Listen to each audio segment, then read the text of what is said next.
पनवेल स्थित वन विभाग को बड़ी सफलता हाथ लगी है, जिसमें वन विभाग ने एक कंटेनर से रक्तचंदन की लकड़ी बरामद की है, जो तस्करी कर भारत से दुबई के लिए ले जाई जा रही थी। लेकिन तस्कर के मंसूबों पर वन विभाग की वक्र दृष्टि पड़ गई, जिसकी वजह से उनके मंसूबे पूरे नहीं हो पाए। पकड़े गए चंदन की लकड़ी की कीमत 1.5 करोड़ रुपए बताई गई है। चंदन की यह लकड़ी सोलापुर से नवी मुंबई स्थित JNPT तक लाई जा रही थी। उसके बाद इस कंटेनर को दुबई भेजा जाना था, लेकिन तस्करों के मंसूबे पूरे नहीं हो पाए।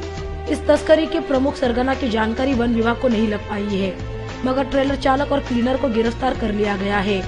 आपको हम बता दें कि वन विभाग के हाथ में जो चालान आया है, उसमें लिखा है कि इस कंटेनर में रबर रखे गए हैं, लेकिन कंटेनर का सील तोड़ने पर भीतर से 25 टन रक्तचंदन की लकड़ी बरामद की गई। इस पूरे घटना पर वन विभाग के अधिकारी ने जानकारी दी। जानना चाहेंगे, ये जो चंदन की लकड़ियां पकड़ी गई है, ये कहां से आ रही थी, कहां जा रहा था और कौन था इसका प्रमुख सरगना? या अब हमने जो ये कार्रवाई करके जो रक्तचंदन पकड़ा है, वो आया है सोलापुर से।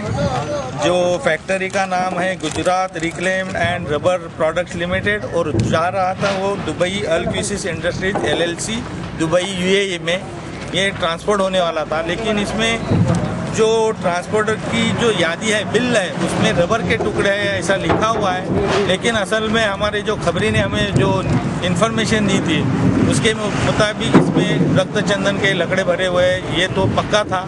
उसके वजह से हमने यहाँ शेडों के ब्रिज के पास संशयित करके इसको ताबे में लिया। बाद में ड्राइवर के मदद से यहाँ हमारे पुलिस पे चेक नाका पे उसको लाए।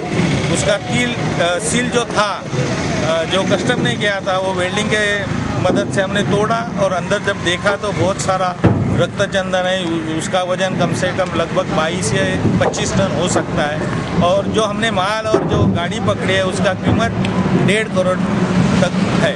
सर, कौन है इसका मुखिया, इसके बारे में कोई जानकारी मिली है? इसके बारे में अभी हमें कुछ पता नहीं मिला, क्योंकि जो 2 आरोपी हमने पकड़े वो खाली गाड़ी के ड्राइवर और क्लीनर है। तो हम इसके अंत तक जाएंगे, उसका मालिक कौन है, ये ट्रांसपोर्टर वाला कौन है, कहाँ किसने सील तोड़े, कहाँ डुप्लीकेट सील लगा के ये माल भरा है, उसके अंत तक हम सोलापुर तक जाएंगे और उसकी इंक्वायरी पूरी करने के बाद हमको पता चल जाएगा। वही जब वन विभाग के अधिकारी से बात की गई कि सरकारी महकमे में लोग भी शामिल हो सकते हैं, तब उनका कहना था, सर, ये जो बिल्डिंग आपके हाथ में, आपको लगता है कि सरकारी विभाग के भी कोई लोग इसमें शामिल हो सकते हैं? नहीं, ये तो फिलहाल मैं बता नहीं सकता।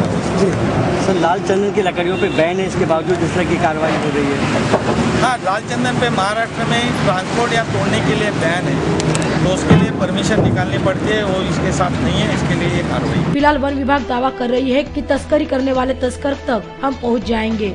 ऐसे में देखना ये होगा कि तस्करों का सरगना वन विभाग के पकड़ में आता है या नहीं, क्योंकि इससे पहले भी कई बार वन विभाग और कस्टम ऑफिसरों को और कस्टमर ऑफिसर रक्तचंदन पकड़ चुके हैं, लेकिन हर बार सिर्फ गिरफ्त में आते हैं मोहरे।